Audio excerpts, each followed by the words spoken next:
This video will show you how to perform electronic parking brake reset using the smart diagnostic system. The procedure in your vehicle will be the same as in this video. Plug your device into the DLC. First, turn the ignition off, then back on. Next, select OK. Then, confirm your vehicle and VIN. Next, select Workshop Tools. Electronic Parking Brake Reset. Start up. Follow the on-screen prompts to complete the procedure.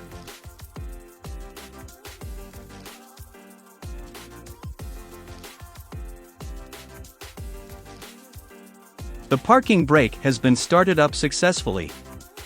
That's how to perform electronic parking brake reset.